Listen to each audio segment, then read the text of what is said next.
வணக்கம். இந்த வீடியோவில் நிஃப்டி 50யோட வீக்லி அனாலிசிஸ் வந்து பார்க்கலாம். கடைசியாக எப்போ வீடியோ போட்டோம் அப்படிங்கிறது கூட எனக்கு ஞாபகம் இல்லை. ஸோ வீடியோ போட்டு ரொம்ப நாள் ஆன மாதிரி இருக்குது, ரொம்ப நாள் ஆயிடுச்சு. சரி, ஓகே. ஸோ வீடியோ போடாததுக்கு என்ன ரீசன் அப்படிங்கிறது உங்களுக்கே தெரியும். ஸோ ஓரளவுக்கு செட்டில் ஆகிருக்கு. நிஃப்டி 50யோட வீக்லி அனாலிசிஸ் பார்க்கும்போது நமக்கு வந்து இப்போது ஒரு வீக்லி சார்ட் வந்து எடுத்திருக்கோம். இந்த வீக்லி சார்ட்டில் டபுள் டாப் அப்படிங்கிறது நமக்கு வந்து நடந்துருந்தது. அது போக ஒரு ட்ரையாங்கிள் பேட்டர்னும் நமக்கு வந்து நடந்துருந்தது. ஸோ இந்த டபுள் டாப், இந்த ட்ரையாங்கிள் பேட்டர்ன் எல்லாம் சேர்ந்து நமக்கு என்ன நடந்திருக்கு, நல்ல ஒரு டவுன்ஃபால் அப்படிங்கிறது நமக்கு வந்து கிடச்சிருக்கு. ஸோ இந்த ட்ரையாங்கிள் பேட்டர்னோட சைஸ் நீங்கள் வந்து பார்த்தீங்க அப்படின்னா கூட, ஸோ இந்த இடத்துல இருக்குது. ஸோ இந்த இடத்துல இருந்து இந்த இடம் வரைக்கும் நீங்கள் வந்து கன்சிடர் வந்து பண்ணிங்க அப்படின்னா கிட்டத்தட்ட ஒரு 4200 பாயிண்ட் அப்படிங்கிற மாதிரி வந்து இருக்குது.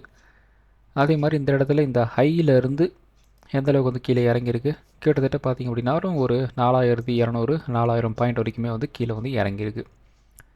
ஸோ ஓவராலாக நமக்கு வந்து நிஃப்டி 50 வீக்லி லெவலை பொறுத்த வரைக்கும் இன்னும் ஒரு அந்த சப்போர்ட் அண்ட் ரெசிஸ்டன்ஸ் அப்படிங்கிற மாதிரி தான் வந்து இப்போ வரைக்குமே வந்து ட்ரேட் ஆகிட்டுருக்கு. எப்போ ஸ்டார்ட் ஆச்சு அப்படின்னு பார்த்திங்க அப்படின்னா, இங்கே பாருங்கள், நமக்கு வந்து இந்த இடத்துல ஒரு 2024 ஜூன் மாதம் அப்போ இருந்தே நமக்கு வந்து ஒரு சப்போர்ட் ரெசிஸ்டன்ஸ் வந்து ஒரு ஃபார்ம் ஆகிருக்கு. ஸோ இந்த இடத்துல பார்த்திங்க அப்படின்னா நமக்கு வந்து ஒரு மே மாதத்துலேருந்து இந்த ஒரு பேஸ் வந்து ஃபார்ம் ஆச்சு இல்லையா, அந்த பேஸில் இருந்து ஒரு அப் ட்ரெண்ட் போச்சு.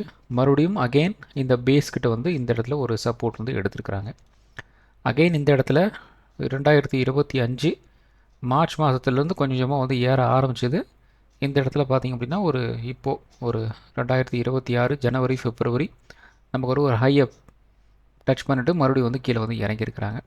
பெருசாக வந்து மார்க்கெட் வந்து எங்கேயுமே வந்து சுற்றலை. கிட்டத்தட்ட நமக்கு வந்து ஒரு 22,000 26,000 இதுக்குள்ளே தான் வந்து நிஃப்டி 50 வந்து ட்ரேட் ஆகிட்டுருக்கு. 2024 இப்போ 2026 கிட்டத்தட்ட நமக்கு வந்து ஒரு 2 வருஷமாக நிஃப்டி 50 வந்து எங்கேயுமே வந்து மூவ் ஆகலை. 4000 பாயிண்ட் அப்படிங்கிற மாதிரி வந்து சுற்றிக்கிட்டு இருக்கு. ஸோ இது பார்த்திங்க அப்படின்னா நமக்கு வந்து ஒரு வீக்லி லெவலில் பார்த்திங்க அப்படின்னா உங்களுக்கு வந்து என்னடா அது இப்படியே இருக்குது அப்படிங்கிற மாதிரி உங்களுக்கு வந்து தோணும். ஆனால் ஒன்ஸ் இந்த 4000 பாயிண்ட் அப்படிங்கிறத வந்து உடைக்கிறாங்க அப்படிங்கிற பட்சத்தில் அது வந்து ஒரு அப் சைடு போகுது, ஒரு டவுன் சைடு வருது, அதெல்லாம் வந்து அப்பாற்பட்ட பிரச்சனை.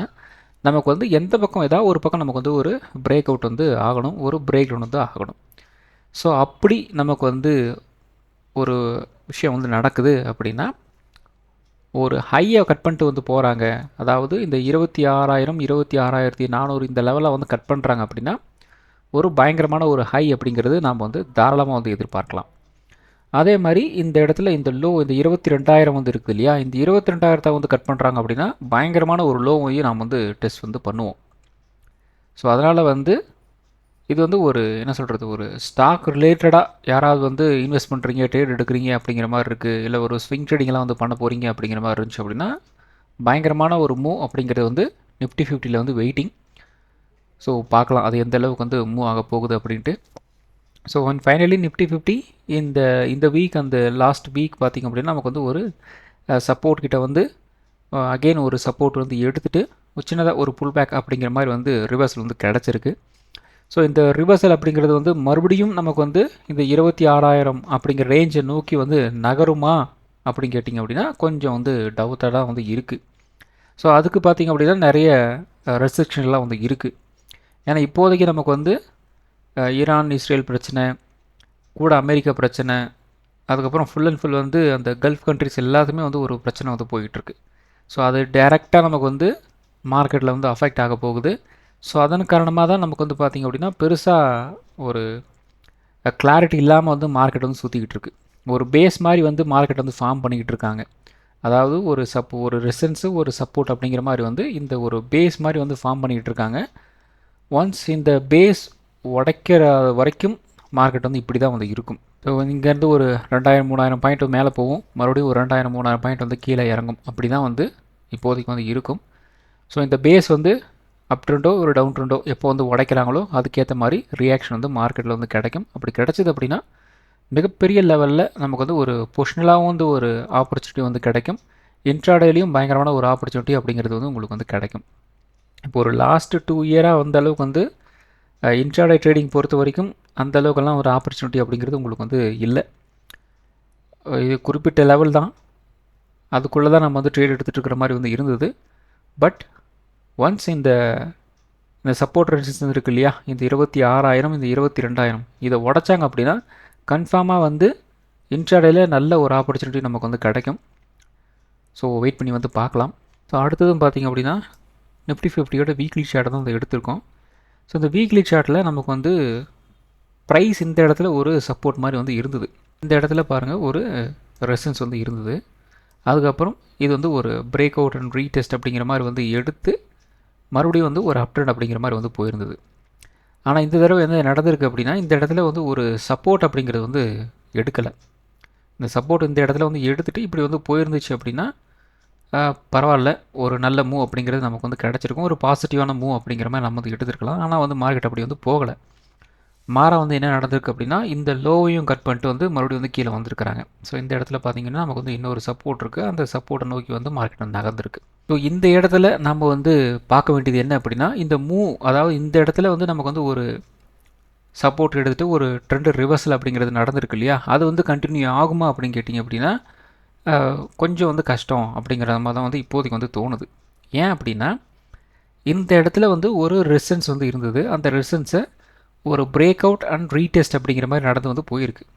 ஆனால் இந்த இடத்துல டவுன் சைடு வந்து கீழே இறங்குச்சு இல்லையா, அப்போ வந்து இந்த சப்போர்ட் அண்ட் ரெசிஸ்டன்ஸாக வந்து ஆக்ட் ஆச்சு இல்லையா இந்த ஏரியா, அது வந்து அந்தளவுக்கு வந்து ரெஸ்பெக்ட் வந்து பண்ணலை. இந்த அளவு இது பார்த்திங்க அப்படின்னா அந்தளவுக்கு வந்து ஒரு முக்கியமான ஒரு ஏரியாவாக வந்து இருக்கிறதுக்கு வாய்ப்புகள் இல்லை.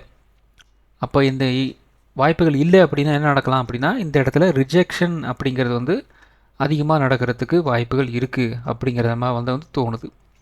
ஏன்னா இந்த கேப்பெல்லாம் வந்து பார்த்திங்க அப்படின்னா உங்களுக்கு நல்லாவே தெரியுது இந்த இடத்துல யாருக்குமே வந்து இன்ட்ரெஸ்ட்டே வந்து இல்லை. அதாவது இந்த இடத்துல இருந்து ப்ரைஸை மேலே கொண்டு போகிறதுக்கு யாருக்குமே வந்து இன்ட்ரெஸ்ட் இல்லை. அப்போ இந்த இடத்துல இன்ட்ரெஸ்ட் இல்லை அப்படின்னா என்ன அர்த்தம், மார்க்கெட் மேலே கொண்டு போகிறதுக்கு பெருசாக யாருக்கும் வந்து முடிவு வந்து பண்ணலை, அதாவது இந்த பெரிய பெரிய ட்ரேடர்ஸ். அப்போ என்ன நடக்கலாம், இந்த ஆப்வியஸாக இந்த இடத்துல ஒரு ரிஜெக்ஷன் வந்து பிரிண்ட் வந்து ஆக வாய்ப்புகள் இருக்குது. ஸோ ரொம்ப ரேர் கேஸாக தான் நமக்கு வந்து இந்த ரிஜெக்ஷன்லாம் வந்து கட் பண்ணிட்டு வந்து மேலே போகிறது. ஸோ அப்படி போச்சு அப்படின்னா அகெயின் நம்ம வந்து ஒரு 26,000 26,400 நோக்கி வந்து நாம் வந்து டச் வந்து பண்ணலாம். அதர்வைஸ் நமக்கு வந்து பார்த்திங்கன்னா இந்த இடத்துலையே ஒரு 24,800 அந்த இடமே நமக்கு பார்த்திங்க அப்படின்னா ஒரு ரிஜெக்ஷன் வந்து ஸ்ட்ராங்காக வந்து இருக்குது. ஏன்னா ஃபுல் அண்ட் ஃபுல் வந்து இந்த இடத்துல யாருமே வந்து ஒரு பேசிக்காக வந்து ஒரு மார்க்கெட்டை கொஞ்சம் ஸ்டாப் பண்ணலாம் அப்படிங்கிற சுச்சுவேஷன் கூட வந்து யாருமே வந்து ட்ரை கூட வந்து பண்ணலை. ஸோ இந்த கேப்பும் பாருங்கள், இந்த கேப்பும் பாருங்கள், பெருசாக அங்கே யாருமே வந்து இன்ட்ரெஸ்ட்டே வந்து காட்டலை. ஸோ அப்போ இது வந்து அந்தளவுக்கு வந்து ஒரு அப்டெண்ட் போகிறதுக்கு வாய்ப்புகள் அப்படிங்கிறது ரொம்ப கம்மியாக தான் வந்து இருக்குது. வேணால் ஒரு 10% நம்ம வந்து வச்சுக்கலாம், ஒரு ரேர் கேஸாக நம்ம வந்து வச்சுக்கலாம். 90% இந்த பக்கம் வந்து அப்டெண்ட் மேலே கொண்டு போகிறதுக்கு வாய்ப்புகள் இல்லை.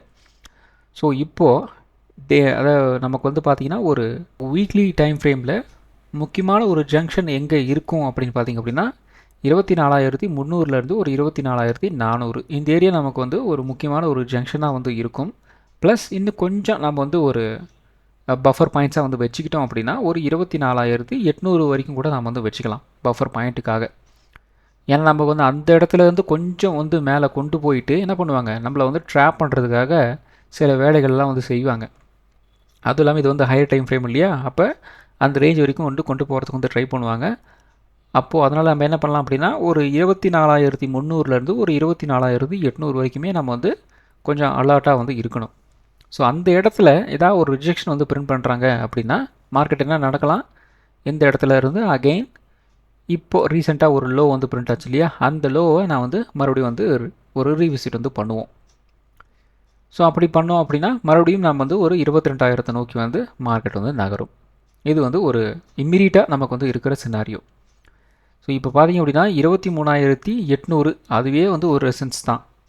அதுக்கடுத்த ரெசன்ஸ் பார்த்திங்க அப்படின்னா 24,300 24,400 ஒரு ஸ்ட்ராங்கான ஒரு ரெசன்ஸ். இன்னும் கொஞ்சம் நம்மளை வந்து ட்ராப் பண்ணலாம், இன்னும் மேலே கொண்டு போயிட்டு நம்மளை வந்து செல் பண்ண வைக்கலாம் அப்படின்னு பார்த்திங்க அப்படின்னா இந்த 24,800 வந்து இன்னொரு ட்ராப் ஏரியாவாக வந்து ஒர்க் ஆகும். ஸோ இதெல்லாம் வந்து பார்த்து வச்சுக்கோங்க. இதெல்லாம் வந்து எங்கே இடத்துல நமக்கு வந்து யூஸ்ஃபுல்லாக வந்து இருக்கும் பார்த்திங்க அப்படின்னா, இன்ட்ராடேயில் நமக்கு வந்து பயங்கரமான ஒரு யூஸ்ஃபுல்லாக வந்து இருக்கும். ஏன்னா அந்த இடத்துல நம்ம வந்து ட்ராப் பண்ணுவாங்க. அப்போ இப்பயே நம்ம வந்து ரெடி ஆகிட்டோம் அப்படின்னா, ஓ இந்த இடத்துல நீ வந்து ட்ராப் பண்ணுவியா, நான் கொஞ்சம் ஜாக்கிரதையாக இருக்கிறேன் அப்படின்ட்டு நீங்கள் வந்து ஒரு உங்களோட ஸ்ட்ராட்டஜி நீங்கள் வந்து பில்ட் வந்து பண்ணிக்கலாம். அதுக்காக இந்த வேல்யூஸ்லாம் நான் வந்து எக்ஸ்பிளைன் வந்து பண்ணிகிட்ருக்கேன். அடுத்தது பார்த்திங்க அப்படின்னா டெய்லி டைம் ஃப்ரேம் வந்து எடுத்திருக்கோம். ஸோ இந்த டெய்லி டைம் ஃப்ரேமில் நமக்கு வந்து என்ன நடந்திருக்கு, ஒரு பயங்கரமான ஒரு கேப் அப் அப்படிங்கிறது நடந்திருந்தது. ஸோ ட்ரம்ப் அவர்கள் வந்து சண்டைகள் நான் வந்து நிறுத்துகிறோம், ஒரு 15-20 நாளைக்கு வந்து எந்த விதமான தாக்குதலும் வந்து இருக்காது அப்படின்னு சொன்னதுக்காக இந்த அளவுக்கு வந்து ஒரு கேப் அப் வந்து நடந்தது. அது அப்படியே வந்து ஒரு 3 நாளாக அப்படியே வந்து ஸ்டே வந்து நின்றுருக்கு. லோயர் லோ அப்படிங்கிறது நமக்கு வந்து இது வரைக்கும் வந்து ஃபார்ம் ஆகலை இந்த 3 நாளில். இருந்தாலும் நமக்கு பார்த்திங்க அப்படின்னா ஒரு கேப் வந்து ஃபார்ம் ஆகிருக்கு. ஸோ இந்த கேப் பார்த்திங்க அப்படின்னா நமக்கு வந்து ஃபஸ்ட்டெல்லாம் பார்த்திங்க அப்படின்னா ஒரு கொஞ்சம் லேட்டாக வந்து ஃபில் ஆகும். ஆனால் இப்போல்லாம் பார்த்திங்கன்னா உடனே வந்து ஃபில் ஆகுது. ஸோ இதையும் நம்ம வந்து கன்சிடர் வந்து பண்ணணும். ஒரு டெய்லி டைம் ஃப்ரேமை பொறுத்த வரைக்கும் 24,350 400 இதுக்கு மேலே நம்மளால் வந்து ஒரு க்ளோசிங் வைக்க முடியலை. அந்த இடத்துல ஒரு ரிஜெக்ஷன் வந்து பிரிண்ட் பண்ணுறாங்க அப்படின்னா என்ன நடக்கலாம், ப்ரைஸ் வந்து இந்த இடத்துல இருந்து கொஞ்சம் கொஞ்சமாக வந்து மேலே போயிட்டு அகெயின் இப்படி வந்து கீழே வந்து இறங்கலாம். அதுக்கப்புறம் இந்த இடத்துல ஒரு லோ இருக்குது இல்லையா, 23,680, ஒரு 23,700 கூட வச்சுக்கோங்க. அந்த இடத்த வந்து பிரேக் டவுன் வந்து பண்ணாங்க அப்படின்னா அதுக்கடுத்து என்ன நடக்கலாம், இந்த கேப் இருக்குது இல்லையா, அந்த கேப்பை வந்து ஃபில் பண்ணுறதுக்கு ட்ரை பண்ணுவாங்க. ஸோ இந்த இடத்துலலாம் இருந்த அந்த வால்யூம் வந்து கேதர் பண்ணணும் இல்லையா, அப்போ என்ன பண்ணுவாங்க, இந்த இடத்துல இருந்து ப்ரைஸ் வந்து இந்த இடக்கும் வரும். அப்போ இந்த இடத்துல கீழே வரணும் அப்படின்னா என்ன பண்ணுவாங்க, ப்ரைஸை மறுபடியும் இந்த இடத்துல ஒரு நமக்கு வந்து ஒரு அப்டேட் போகிற மாதிரி வந்து காமிச்சிட்டு மறுபடியும் இப்படி வந்து கீழே வந்து இறக்குவாங்க. ஸோ ஒரிஜினலாக அவங்களுக்கு வந்து போக வேண்டிய பிளேஸ் வந்து இந்த 23,120 தான். இருந்தாலும் உடனே நாம் நினைக்கிற மாதிரி வந்து போகுமா, போகாது. அப்போ இன்னும் கொஞ்சம் மேலே போகிற மாதிரி போயிட்டு இப்படி கூட வந்து கீழே இறக்குறதுக்கு வாய்ப்புகள் இருக்குது. ஸோ இதையும் நீங்கள் வந்து கன்சிடர் வந்து பண்ணணும். அப்போது டெய்லி டைம் ஃப்ரேமில் நமக்கு வந்து இம்மீடியட் சப்போர்ட் அப்படிங்கிறது வந்து ஒரு 23,680 அப்படிங்கிறது இம்மீடியட் சப்போர்ட்டாக வந்து இருக்குது. இம்மீடியட் ரெசிஸ்டன்ஸ் பார்த்திங்க அப்படின்னா 24,350 வந்து இருக்குது. ஸோ டெய்லி டைம் ஃப்ரேம் வந்து இந்த 2 லெவலும் வந்து ரொம்ப ரொம்ப முக்கியமான லெவல். ஸோ ஒன்ஸ் இந்த 2 லெவல் ஏதாவது ஒரு லெவலை வந்து உடைக்கிறாங்க அப்படின்னா பயங்கரமான ஒரு மூவை நமக்கு வந்து கொடுக்கறதுக்கு வாய்ப்புகள் இருக்குது. ஸோ அப்படி இந்த 23,680 உடைச்சிட்டாங்க அப்படின்னா இந்த கேப்பை ஃபில் பண்ணுவாங்க. அப்போது ஒரு 23,100, 23,000 வரைக்கும் வந்து கீழே இறங்கிடுவாங்க. ஸோ கிட்டத்தட்ட நமக்கு வந்து ஒரு 600-700 பாயிண்ட் வந்து கிடச்சிரும் இந்த இடத்துலையே. அதே மாதிரி இந்த 24,350 உடச்சிட்டாங்க அப்படின்னா என்ன நடக்கும், மறுபடியும் இன்னும் கொஞ்சம் ஒரு 600-700 பாயிண்ட் வந்து ஒரு அப் ட்ரெண்ட் வந்து மூவ் பண்ணுறதுக்கு வாய்ப்புகள் இருக்கும். அப்போது டெய்லி டைம் ஃப்ரேமில் ரொம்ப ரொம்ப முக்கியமான ஒரு லெவல் எது, 24,350, அதே மாதிரி 23,680. இது வந்து ரொம்ப முக்கியமான ஒரு லெவலாக வந்து இருக்கும். ரொம்ப ரேர் கேஸாக நமக்கு வந்து 23,100, 23,000 உடச்சி அதையும் உடச்சிட்டு வந்து கீழே போகிறாங்க அப்படின்னா 22,300, 22,200 அதை நோக்கி வந்து கீழே இறங்கலாம். அதே மாதிரி அப் ட்ரெண்டும் ஒரு 24,800 உடச்சாங்க அப்படின்னா கிட்டத்தட்ட நமக்கு வந்து 25,300 அந்த லெவலை நோக்கி வந்து மார்க்கெட் வந்து நகரும். இதெல்லாம் கொஞ்சம் ரேர் கேஸ் தான். அடுத்தது பார்த்திங்க அப்படின்னா 1 ஹவர் டைம் ஃப்ரேம் வந்து எடுத்திருக்கோம். ஸோ இந்த 1 ஹவர் டைம் ஃப்ரேமில் பார்த்திங்க அப்படின்னா நமக்கு வந்து லைட்டாக ஒரு ட்ரெண்ட் ரிவர்சல் வந்து கொடுக்க முடியுமா அப்படிங்கிற மாதிரி வந்து டெஸ்ட் வந்து பண்ணிகிட்ருக்காங்க. ஸோ அந்த டெஸ்ட் வந்து ஒரு பாசிட்டிவாக வந்து போகணும் அப்படின்னா நமக்கு ஒரு 24,500, 600க்கு மேலே வந்து க்ளோசிங் வந்து வைக்கணும், ட்ரேட் ஆகணும், அதுக்கு கீழே வந்து இறங்கக்கூடாது. நிறைய கண்டிஷன்ஸ்லாம் வந்து இருக்குது. ஸோ இதிலே பார்த்திங்க அப்படின்னா நமக்கு வந்து ஒரு ட்ரையாங்கல் பேட்டர்ன் மாதிரி நமக்கு வந்து இப்போதைக்கு வந்து போயிட்டுருக்கு. ஸோ இந்த இடத்துல ஒரு ரெசிஸ்டன்ஸ் லைன் வந்து போயிட்டுருக்கு 24,300. அதே மாதிரி இந்த இடத்துல பார்த்தீங்கன்னா ஒரு ட்ரெண்ட் லைன் சப்போர்ட் லைன் வந்து போயிட்டுருக்கு இல்லையா. ஸோ இது வந்து ஒரு ட்ரையாங்கல் பேட்டர்னாகவும் வந்து இருக்குது. ஸோ இந்த ட்ரையாங்கல் பேட்டர்ன் படி பார்த்தோம் அப்படிங்கன்னா சைஸ் வந்து எந்த அளவுக்கு வந்து இருக்குது பாருங்கள். ஸோ இந்த லோ வந்து இந்த இடத்துல இருக்குது. அப்போ இந்த இடத்துல இருந்து இந்த இடம் கிட்டத்தட்ட நமக்கு வந்து ஒரு 2,000 பாயிண்ட் வந்து இந்த ட்ரையாங்கல் பேட்டர்னோட சைஸ் வந்து இருக்குது. ட்ரையாங்கல் பேட்டர்ன் பற்றி உங்களுக்கு நல்லாவே தெரியும். இது வந்து ஒரு 50-50 தான். கன்ஃபார்மாக வந்து அப் ட்ரெண்டும் கிடையாது, கன்ஃபார்மாக வந்து டவுன் ட்ரெண்டும் வந்து கிடையாது. அப்போது இந்த இடத்துல நமக்கு வந்து ஒரு க்ளோசிங் வந்து வைக்க முடியலை, ஒரு 24,500க்கு மேலே நம்மளால் வந்து க்ளோசிங் பண்ண முடியலை அப்படின்னா மறுபடியும் நம்ம என்ன பண்ணுவோம், இந்த லோ இருக்கு இல்லையா, அந்த லோவுக்கு வந்து ஒரு ரீவிசிட் வந்து பண்ணலாம், வாய்ப்பு இருக்குது. அதுக்கு முதல்ல இந்த இடத்துல ஒரு கேப் இருக்குது, அந்த கேப்பை வந்து ஃபில் பண்ணுறதுக்கு வாய்ப்புகள் இருக்குது. ஸோ அப்படி இன்னொரு ஆப்ஷனும் வந்து போகும். அது என்ன அப்படின்னா ரவுண்ட் பாட்டம் அப்படின்னு சொல்லுவோம். ஸோ இந்த ரவுண்ட் பாட்டம் அப்படிங்கிறது என்ன அப்படின்னா இந்த இடத்துல இருந்து இந்த இடம் பார்த்திங்க அப்படின்னா நமக்கு வந்து ஒரு ரவுண்ட் ஷேப் பவுல் மாதிரி வந்திருக்கு இல்லையா, இது வந்து ஒரு விஷயம் வந்து இருக்குது. ஸோ இந்த இடத்துல நமக்கு வந்து ஒரு டவுன் சைடு வந்து போகாமல் இந்த கேப்பெல்லாம் வந்து ஃபில் பண்ணாமல் நமக்கு வந்து இந்த 24,300 வந்து உடச்சிட்டு வந்து மேலே போகிறாங்க, அந்த இடத்துலேயே வந்து ஸ்டே பண்ணுறாங்க, பெருசாக வந்து கீழே இறங்கலை அப்படின்னா மறுபடியும் என்ன நடக்கலாம், இந்த இடத்துல இருந்து ஒரு 2000 பாயிண்ட் வந்து மூவ் வந்து கிடைக்கும். ஸோ கிட்டத்தட்ட பார்த்திங்கன்னா நமக்கு வந்து இந்த ரேஞ்ச் வருது, இந்த இடத்துல ஒரு ஹை இருக்கு இல்லையா, இந்த ஹை வரைக்குமே வந்து போகிறதுக்கு வாய்ப்புகள் இருக்குது. அப்போ ஒரு 26,300-350 ரேஞ்ச் வரைக்கும் இருக்குது. இது எந்த லெவலில் நம்மளோட ஆல் டைம் ஹை லெவல் இருக்கு இல்லையா, அந்த லெவல் வரைக்கும் வந்து மூவ் ஆகிறதுக்கு வாய்ப்புகள் இருக்குது. பை சான்ஸ் நமக்கு வந்து இந்த பவுல் ஷேப் வந்து நமக்கு வந்து பிரேக் அவுட் வந்து கிடைக்கல அப்படின்னா என்ன நடக்கலாம், அப்போ வந்து ஒரு விஷயம் வந்து நடக்கும். அது என்ன அப்படின்னா நமக்கு வந்து ஒரு கப் அண்ட் ஹேண்டில் பேட்டர்ன் அப்படிங்கிறது நமக்கு வந்து ஃபார்ம் ஆகிறதுக்கு வாய்ப்புகள் இருக்குது.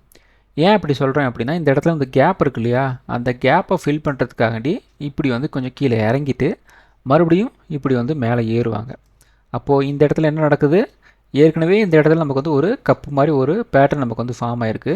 மறுபடியும் இந்த இடத்துல பார்த்திங்க அப்படின்னா ஒரு ஹேண்டில் மாதிரி வந்து பேட்டர்ன் வந்து ஃபார்ம் ஆகும். ஒன்ஸ் ஃபைனலி நமக்கு வந்து இந்த கப் அண்ட் ஹேண்டில் வந்து ஒரு பிரேக் அவுட் வந்து கிடச்சிது அப்படின்னா நமக்கு குறைந்தபட்சம் அகைன் நமக்கு வந்து ஒரு 200-2000 பாயிண்ட் அப்படிங்கிற மாதிரி வந்து மூவ் ஆகிறதுக்கு வாய்ப்புகள் இருக்குது. ஸோ இந்த இடத்துல நமக்கு வந்து ஒரு 2-3 சினாரியோ வந்து இருக்குது. அதெல்லாம் வந்து ஒரு பிரேக் அவுட் வந்து கிடைக்கல அப்படிங்கிறத வச்சு தான் வந்து இந்த மாதிரி வந்து மூவ் வந்து நம்ம வந்து எதிர்பார்க்க முடியும். ஸோ அப்படி நமக்கு வந்து ஒரு பிரேக் அவுட் வந்து கிடைக்கல அப்படிங்கிற மாதிரி வந்து இருந்தாலுமே இந்த ஃபஸ்ட்டு இந்த கேப்பை வந்து ஃபில் பண்ணுறதுக்கு நிறையவே வந்து சான்சஸ் இருக்குது. ஒரு பிரேக் அவுட் நடக்கலை அப்படின்னா அதர்வைஸ் நம்ம வந்து பிரேக் அவுட் கிடைக்குது அப்படிங்கிறத வச்சு தான் நம்ம வந்து எதுவுமே வந்து சொல்ல முடியும். வரும் வாரங்களில் அதோட ரியாக்ஷன் நமக்கு வந்து கிடைக்கும். 1 hour டைம் ஃப்ரேம் தான். சப்போர்ட் அண்ட் ரெசிஸ்டன்ஸை பொறுத்த வரைக்கும் இமீடியட் சப்போர்ட் அப்படிங்கிறது வந்து ஒரு 23,700 வந்து ஒரு இமீடியட் சப்போர்ட்டாக வந்து இருக்குது 1 hour டைம் ஃப்ரேமில் பொறுத்த வரைக்கும். ஸோ இந்த வீக்கோட ஒரு ஸ்ட்ராங்கான ஒரு சப்போர்ட் லெவல் அப்படிங்கிறது வந்து 23,700. அதே மாதிரி இந்த வீக்கோட ஒரு ஸ்ட்ராங்கான ரெசிஸ்டன்ஸ் அப்படிங்கிறது வந்து ஒரு 23,300 வந்து இருக்குது, 24,300 இருக்குது. ஸோ இந்த வீக் வந்து பெருசாக வந்து மார்க்கெட் எங்கேயுமே வந்து மூவ் ஆகலை, ரேஞ்ச் மோடில் இருக்குது, பிரேக் அவுட்டும் கிடைக்கல, பிரேக் டவுனும் கிடைக்கல அப்படின்னா இந்த வீக்கோட லோ பார்த்திங்கன்னா 23,700 அதுதான் வந்து லோவாக வந்து இருக்கும். ஹை பார்த்திங்க அப்படின்னா 24,300 அதுதான் வந்து ஹையாக வந்து இருக்கும். பட் நமக்கு வந்து ஒரு பிரேக் அவுட் வந்து கிடைக்குது அப் ட்ரெண்ட் அப்படிங்கிற பட்சத்தில் நெக்ஸ்ட்டு நமக்கு வந்து ஒரு 24,700 நமக்கு வந்து ஒரு ரெசிஸ்டன்ஸ் வந்து இருக்குது. ஸோ அதையும் கட் பண்ணுறாங்க, பயங்கரமான புல்லிஷ் வீக்காக வந்து இருக்குது அப்படிங்கிற பட்சத்தில் 25,000 25,300 200 அதை நோக்கி வந்து மார்க்கெட் வந்து நகரும். அதே மாதிரி ஒரு டவுன் ட்ரைட் நமக்கு வந்து ஒரு 23,700 உடச்சிட்டாங்க அப்படின்னா இந்த கேப் இருக்கு இல்லையா, அந்த கேப்பை வந்து ஃபில் பண்ணுறதுக்கு வந்து போயிடுவாங்க. ஸோ அப்படி போகும்போது நமக்கு வந்து ஒரு 23,300 அதுக்கப்புறம் ஒரு 22,900 இந்த ரேஞ்ச் பார்த்திங்கன்னா நமக்கு வந்து அந்த கேப் ஃபில்லிங் ஏரியாவாக வந்து இருக்குது. ஸோ அதை நோக்கி வந்து மார்க்கெட் நகரலாம். ஸோ இந்த வீக்கை பொறுத்த வரைக்கும் மேக் ஆர் பிரேக் அப்படிங்கிறது வந்து 24,300, அதே மாதிரி டவுன் சைடில் ஒரு 23,700 வந்து இருக்குது. ஸோ இந்த 2 லெவல் தான் வந்து இந்த வீக்கை வந்து டிசைட் வந்து பண்ண போகுது. ஸோ வெயிட் பண்ணி வந்து பார்க்கலாம். ஸோ இந்த வீடியோ ஒரு எஜுகேஷன் பர்பஸ் வீடியோ மட்டும்தான், பை பண்ணுறதுக்கோ செல் பண்ணுறதுக்கோ ரெக்கமெண்டேஷன் வீடியோ கிடையாது. இந்த வீடியோ பிடிச்சிருக்கும் லைக் பண்ணுங்கள், உங்கள் ஃப்ரெண்ட்ஸுக்கு வந்து ஷேர் பண்ணுங்கள். மற்றும் ஒரு வீடியோவில் சந்திப்போம். நன்றி, வணக்கம்.